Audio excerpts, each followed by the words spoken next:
ഇതെന്താണെന്ന് മനസ്സിലായോ? മസാലക്കൂട്ടിലേക്ക് വറുത്ത നല്ല മൊരിഞ്ഞ ഉണക്കച്ചെമ്മീൻ കൂടി ഇട്ടിട്ടുണ്ടെങ്കിൽ അടിപൊളി ടേസ്റ്റാണ്. എന്തായാലും ഇത് നിങ്ങളൊന്ന് ട്രൈ ചെയ്ത് നോക്ക്. സ്പെഷ്യലായിട്ട് പെട്ടെന്ന് ഉണ്ടാക്കാൻ പറ്റിയൊരു വിഭവമാണിത്. എങ്ങനെയാണെന്ന് നോക്കാം. Welcome back to Sophie's kitchen. ഇതിനായിട്ട് ഒരു ബൗളിൽ ഞാൻ കുറച്ച് ഉണക്കച്ചെമ്മീൻ എടുത്തിട്ടുണ്ട്.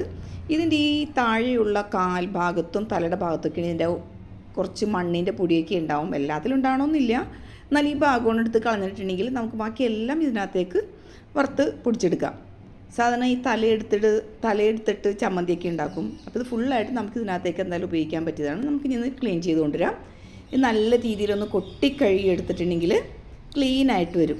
ഇനി പാനൊന്ന് സ്റ്റൗവിലേക്ക് വെക്കാം. നമുക്ക് സ്റ്റൗ ഓണാക്കി പാൻ വെച്ച് പാനൊന്ന് നന്നായിട്ട് ചൂടാവണം. പാൻ നല്ല രീതിയിലൊന്ന് ചൂടായ ശേഷം ഈ ചെമ്മീൻ ഇതിനകത്തേക്ക് കൊട്ടുക.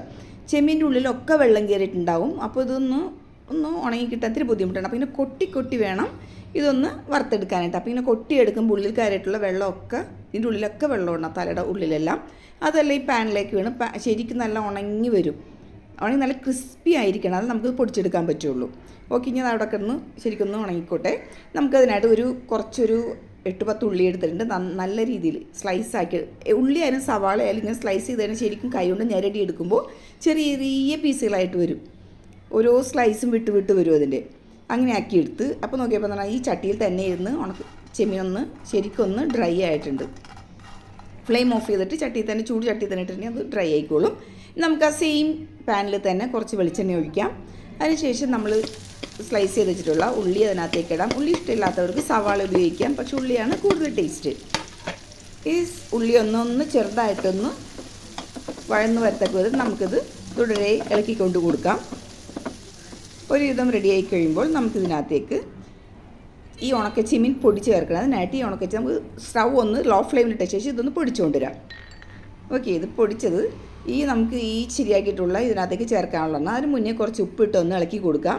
അപ്പോൾ ഒന്നുകൂടി പെട്ടെന്നൊന്ന് വഴന്ന് കിട്ടും. ഒരു പകുതി വഴന്ന ശേഷമാണ് ഉപ്പിട്ടത്. അതിനുശേഷം നമുക്കൊരു തക്കാളി, ഒരു വലിപ്പമുള്ള തക്കാളി വേണം. നല്ല വലിപ്പമുള്ള തക്കാളി ചെറിയ പീസുകളാക്കിയിട്ട് ഇതിനകത്തേക്ക് നമുക്ക് ആഡ് ചെയ്യാം. വീഡിയോ ഇഷ്ടമാണെങ്കിൽ ഒന്ന് ലൈക്ക് ചെയ്യണേ. കൂടെ കുറച്ച് വേപ്പില കൂടി ഇതിനകത്ത് ആഡ് ചെയ്തിട്ടുണ്ട്. അതുകൊണ്ട് ശരിക്കും ഒന്ന് വേകണം. അതായത് ഈ ഉള്ളിയും തക്കാളിയൊക്കെ നല്ല മസാല പേസ്റ്റ് രൂപത്തിലാവണം. അപ്പോൾ ശരിക്കും നമ്മളൊന്ന് ഉടച്ചു കൊടുത്താൽ മതി. അപ്പോൾ ശരിക്കും നല്ല പേസ്റ്റ് രൂപത്തിലായിക്കോളും. ഇതിനകത്തേക്ക് ആവശ്യത്തിന് നിങ്ങളുടെ എരിവ് എത്രയാണോ, ഞാൻ 1.5 സ്പൂണാണ് മുളക് പൊടി ഇതിനകത്തേക്ക് ആഡ് ചെയ്യുന്നത്. നിങ്ങൾക്ക് ഇഷ്ടത്തിനനുസരിച്ച് മുളക് പൊടി ഇതിനകത്തേക്ക് ആഡ് ചെയ്യാം. ഒരല്പം മഞ്ഞൾപ്പൊടി ആഡ് ചെയ്യുന്നുണ്ട്. അത് ഓപ്ഷണലാണ്, വേണമെന്നുണ്ടെങ്കിൽ മാത്രം മതി. ഉപ്പ് എന്തായാലും കുറച്ച് ആഡ് ചെയ്യണം. നിങ്ങൾ ചെമ്മീത്തിൻ്റെ ഉപ്പ് നോക്കിയിട്ട് വേണം ഇതിനകത്തേക്ക് ഉപ്പ് പൊടി ആഡ് ചെയ്യാനായിട്ട്. ഓക്കെ, എന്നിട്ട് നല്ല രീതിയിൽ അതൊന്ന് മിക്സാക്കി എടുക്കാം. ഇപ്പോൾ മസാല റെഡി ആയിട്ടുണ്ട്. നമുക്കിനി പൊടിച്ച് ഉണക്ക ചെമ്മീൻ ഇതിനകത്തേക്ക് ആഡ് ചെയ്യാം. ഒരു നേരം മീനൊന്നും ഇല്ലാന്നുണ്ടെങ്കിൽ പോലും നമുക്കിത് അടിപൊളി കറിയായിരിക്കും കേട്ടോ. നിങ്ങൾ എന്തായാലും ഇത് ട്രൈ ചെയ്ത് നോക്കുക, ഫീഡ്ബാക്ക് അറിയിക്കുക. നല്ല രീതിയിലൊന്ന് മിക്സ് ചെയ്തെടുക്കുക. ഇതൊന്ന് മിക്സ് ചെയ്ത ശേഷം നമുക്ക് ഇതിനകത്തേക്ക് 2-3 വേപ്പിലയോട് കീറിയിട്ടിട്ട് ഇതൊന്ന് ചെറിയ ഫ്ലെയിമിൽ, ലോ ഫ്ലെയിമിലാക്കിയിട്ട് നമുക്കിതൊന്ന് മൂടി വെക്കാം.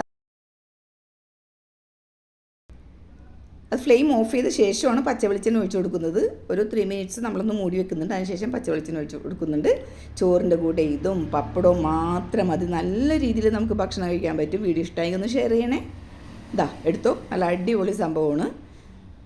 എന്തായാലും നിങ്ങൾ ട്രൈ ചെയ്ത് നോക്കുക. സബ്സ്ക്രൈബ് ചെയ്യാതെ കാണുന്ന കൂട്ടുകാരാണെങ്കിൽ ഒന്ന് സബ്സ്ക്രൈബ് ചെയ്ത് സപ്പോർട്ട് ചെയ്യണേ. Thank you for watching. Have A nice day.